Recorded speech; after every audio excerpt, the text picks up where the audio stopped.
UN official Richard Kozul-Wright emphasized Gaza's need for a Marshall Plan to recover from the recent Israel-Hamas conflict. Damage stood at approximately $20 billion, surpassing that of the 2014 war by fourfold. Initial estimates relied on satellite imagery and other sources. However, a more accurate assessment required researchers to enter Gaza. The proposed reconstruction effort drew parallels to the US plan for Europe's post-World War II economic recovery. Kozul-Wright's statement underscored the magnitude of the destruction and the urgent need for comprehensive rebuilding efforts. Gaza's infrastructure, economy, and livelihoods had been profoundly affected by the conflict, necessitating significant international support and investment. As discussions continued on the path forward, the call for a Marshall Plan highlighted the scale of the challenge ahead and the imperative of coordinated and sustained assistance to facilitate Gaza's recovery and long-term development.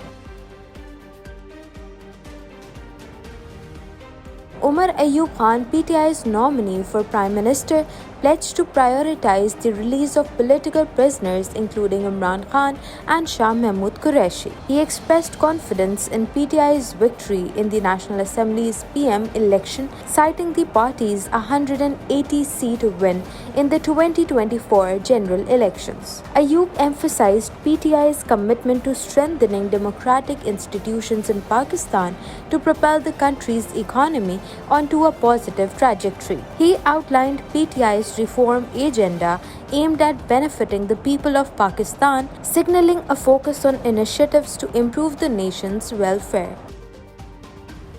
The Foreign Office of Pakistan affirmed the nation's sovereignty in its electoral process, emphasizing its commitment to constitutional obligations. Spokesperson Mumtaz Zahra Baloch highlighted the extensive voter turnout during the recent general elections, underscoring Pakistan's openness to international observation, including from the Commonwealth. Baloch asserted Pakistan's dedication to transparency in electoral proceedings and emphasized the country's seriousness in fulfilling constitutional duties. She stressed that Pakistan's actions were driven by internal mandates, not external influence. The election process in Pakistan is an internal sovereign affair of Pakistan, and any steps that Pakistan takes in this regard is in conformity with our own constitutional obligations and not because there is some advice coming from abroad. Pakistan is a democracy.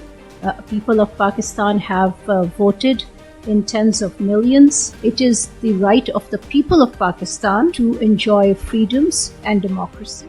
As global attention focused on Pakistan's electoral process, the Foreign Office maintained its stance on the nation's internal affairs, signaling a determination to uphold democratic principles and ensure transparency. PTI leader Barrister Gohar Khan announced Imran Khan's nominations for key positions, including Omer Ayub for Prime Minister and Mia Aslam Iqbal for Punjab Chief Minister. Despite facing criminal charges, Ayub's candidacy was put forward amidst post-election coalition negotiations. वफाक में खान साहब ने नामजद किया है, जो पाकिस्तान तहरीक इंसाफ की तरफ से हमारा प्राइम मिनिस्टर का कैंडिडेट नामजद हुआ है, जो उसका मुकाबला करेंगे वो इंशाल्लाह ताला हमारे उमर अयूब खान साहब होंगे एज अ प्राइम मिनिस्टर इंशाल्लाह। और हमारी कोशिश होगी और बेहतरीन कोशिश होगी इंशाल्लाह ताला कि उमर अयूब खान साहब ही प्राइम मिनिस्टर बने और इंशाल्लाह हमारी मेजॉरिटी बनी तो वो प्राइम मिनिस्टर बनेंगे तावक्त है कि खान साहब बाहर नहीं आते। The PTI reiterated its commitment to forming governments in Punjab, KP and at the federal level, rejecting power sharing with rival parties. Barrister Gohar invited protesting parties to join their peaceful nationwide demonstration against alleged election marginalization. Former National Assembly Speaker Asad Kaisar was tasked with engaging with protesting political parties to strategize against what they perceive as the worst elections in Pakistan's history. Additionally, former Senator Barrister Mohammad Ali Saif conveyed Imran Khan's message to the US, urging scrutiny of election rigging claims and a departure from past support for corrupt leaders. This response came after the US called for investigations into election irregularities, prompting PTI's plea for substantive action over cosmetic statements.